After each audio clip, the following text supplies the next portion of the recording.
Hola jóvenes, ¿cómo están? Espero que se encuentren bien.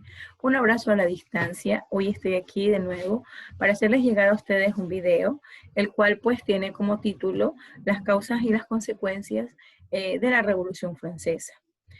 Antes de ir de lleno a la Revolución Francesa, recordarles que las revoluciones son un hito que ha marcado nuestra historia. ¿Cuándo aparecen las revoluciones? Las revoluciones aparecen cuando el pueblo, de una u otra manera, quiere protestar en contra de un gobierno que no está haciendo las cosas correctas. Un gobierno que beneficia a una pequeña parte del pueblo y la otra parte pues se siente rechazada, se siente no inmiscuida en los asuntos o simplemente pues se toman medidas económicas que no van acorde a lo que el pueblo necesita.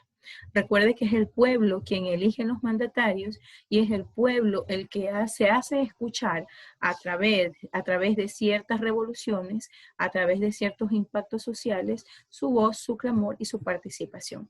Con ustedes pues vamos a proyectarles lo que es el video de las causas y las consecuencias de la Revolución Francesa. Partiré manifestando que la Revolución Francesa se da el 5 de mayo de 1789 y culmina un 9 de noviembre de 1799. ¿Cuáles son las causas? Las causas de la Revolución Francesa tienen ciertos tipos de caracteres, se podría decir así. Curiosamente, Francia tenía 3 estados.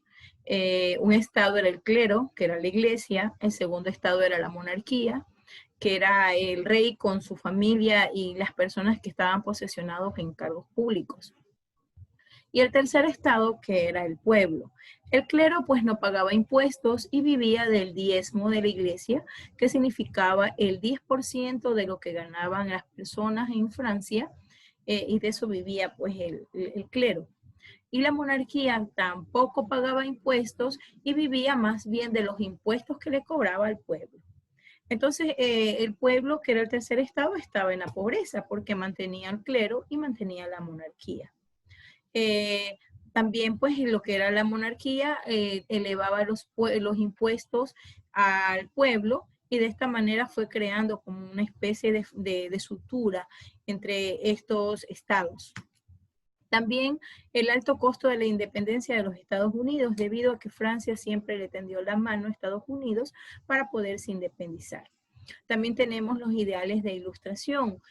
Si nosotros recordamos clases pasadas, nos podemos dar cuenta de que en Francia fue la cuna de grandes ilustradores, donde manifestaban que solamente el hecho de nacer el hecho de haber nacido ya tenían derechos, derechos a la libertad, derecho a expresarse. Entonces de aquí nace también esta idea de revolución a partir de la ilustración. Como toda causa tiene sus consecuencias, vamos a ver cuáles fueron las consecuencias de la Revolución Francesa. En sí, una de las consecuencias primordiales fue desembocar en una revolución, ya que los 3 estados, lo que era el clero, lo que era la monarquía y el pueblo, nunca llegaron a un consenso o a un acuerdo. Esto desembocó en una revolución, debido a que el pueblo ya estaba cansado de la explotación que tenían, de la pobreza, ¿no? Y que solo se beneficiara el primer estado y el segundo estado, lo que era el clero y la monarquía. Esto se desemboca en una gran revolución violenta. El pueblo se toma la prisión de Ballestillas el 14 de julio de 1789. Aquí un papel muy importante que asume en la Revolución Francesa fue Maximilien Robespierre. Esta persona pues era bancario, era abogado, era político. Él pues le causa la muerte al rey Luis XVI, ¿no? Por llevar un mal gobierno en lo que era la Revolución Francesa. A los 3 meses a su esposa también la decapita Maximilien Robespierre. De esta manera se abolió la monarquía. ¿Y qué es abolir la monarquía? Es exterminarla. El gobierno que impuso Maximilien Robespierre se lo conoció como el gobierno del terror, porque aquel que no estaba de acuerdo en sus ideales de revolución eran llevados a la guillotina y eran decapitados.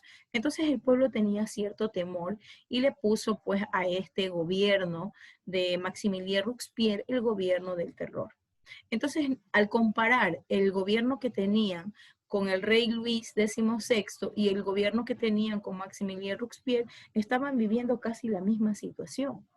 Entonces, para 1799, Napoleón Bonaparte dio un golpe de Estado en Francia que consolidó e instituyó muchas de las reformas de la Revolución Francesa.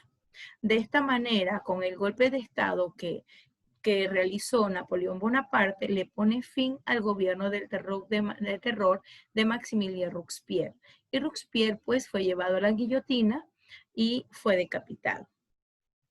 Ustedes me dirán, profesora, ¿pero qué se consiguió con esta Revolución Francesa?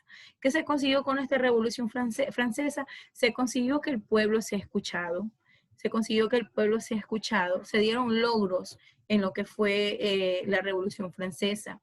La primera fue la abolición de la monarquía. Muertos los reyes de Francia, se abolió la monarquía. La libertad de expresión, la igualdad ante la ley, los derechos a la propiedad privada. Entonces, yo les invito a ustedes a seguir estudiando, a seguirse inmiscuyendo en lo que es los pasos o los temas más sobresalientes de lo que es la historia, no solamente del Ecuador, sino la historia a nivel mundial. La Revolución Francesa forma parte de un hito histórico, porque una vez que se dio la Revolución Francesa, el resto de países, el resto de continentes empezó a multiplicarse y empezó a hacer revoluciones. Esas revoluciones han durado hasta estos tiempos. Cuando un mandatario, cuando un presidente no se pone en los zapatos del pueblo, el pueblo que vive en la pobreza o la gente más pobre, comete ciertas injusticias y el pueblo enardecido se puede tomar lo que son las calles, puede empezar a de una u otra manera reclamar hasta que el gobierno pueda entrar en razón y les dé lo que ellos necesitan, que muchas veces es libertad de expresión, ser respetados y algo muy importante que no debemos olvidar, la equidad y la igualdad ante la ley. Espero que les sirva de mucho, mis chicos. Se los quiere mucho. Nos vemos en una próxima clase. Chao, chao.